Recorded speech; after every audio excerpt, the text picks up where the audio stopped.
Hello students, कैसे हैं आप लोग। मेरे चैनल विधि सारथी में आपका स्वागत है।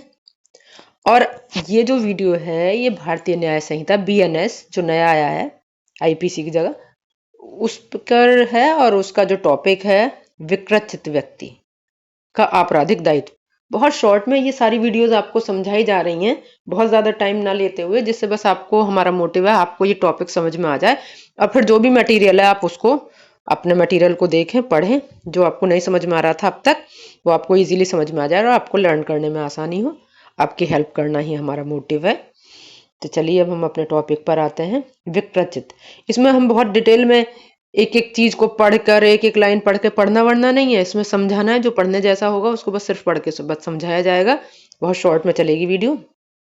22 सेक्शन 22 में ये विकृत व्यक्ति। विकृत आपने समझा ना, जैसे इसे पागल व्यक्ति समझ सकते हैं, मूढ़ व्यक्ति, जड़ व्यक्ति। विकृतता कई तरीके की है, ये आपको मिल जाएगा, पर यहाँ बस हमारा टॉपिक इतना सा है विकृत व्यक्ति का दायित्व और उससे संबंधित केस समझाएंगे। इसमें आपको बहुत शॉर्ट वीडियो बनाएंगे। तो ये सेक्शन 22 में दिया गया है, क्या विकृत व्यक्ति कोई कार्य कर रहा है उसके लिए उसका आपराधिक दायित्व क्या होगा।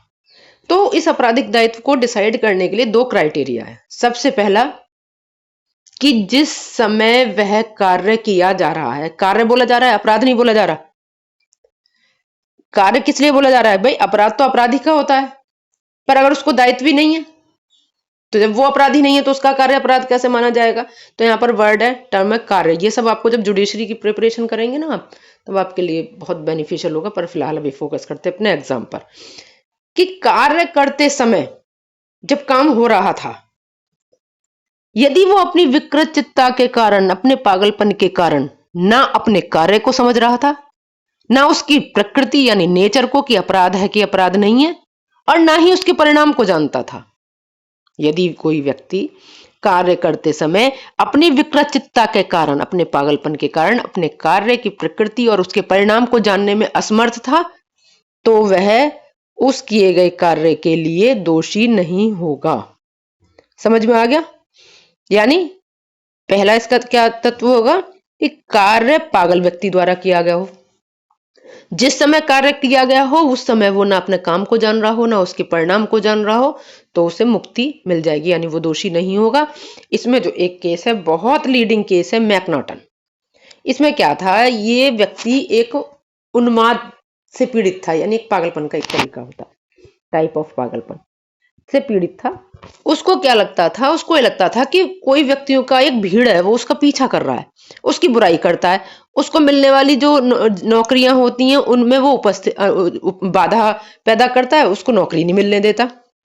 तो एक दिन उसने क्या किया, उसके दिमाग में यही फितूर रहता था। एक दिन उसने क्या किया, उसने चैरिंग क्रॉस रेलवे स्टेशन पर एक व्यक्ति को गोली मार दी, जिसका नाम था डमोन्द्र। उसने उसे क्या समझा था, उसने उसे समझा था इंग्लैंड का प्रधानमंत्री रॉबर्ट पी। उसे समझकर उसने गोली मार दी थी। उसको ये लगता था ये आदमी है जो मेरा काम नहीं होने दे रहा।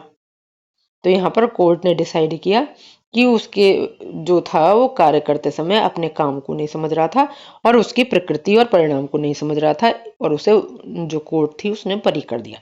इस तरह आप समझ गए कि जहां विकृत व्यक्ति का कार्य होगा वहां देखा जाएगा काम करते समय वो अपने काम को जान रहा है, क्या कर रहा है, उसकी प्रकृति क्या है उसे जान रहा है, उसके परिणाम क्या है उसे जान रहा है। यदि नहीं जान रहा तो उसका कोई आपराधिक दायित्व नहीं होगा, और अगर वो इन सब चीजों को जान रहा है और पागलपन का सहारा ले रहा है तो वो दोषी होगा। तो अगर आपको मेरी वीडियो से लाभ मिला, आपको लग रहा है यूजफुल है, बहुत कम टाइम ले रही है, कम टाइम में आपको अच्छे से एक्सप्लेन कर पा रही है, समझा पा रही है, तो आप मेरे चैनल को सब्सक्राइब कीजिए और प्लीज़ मेरी वीडियो को लाइक, कमेंट एंड शेयर कीजिए, जिससे हमें मोटिवेशन मिले और आपको हेल्प मिले। धन्यवाद। जय हिंद।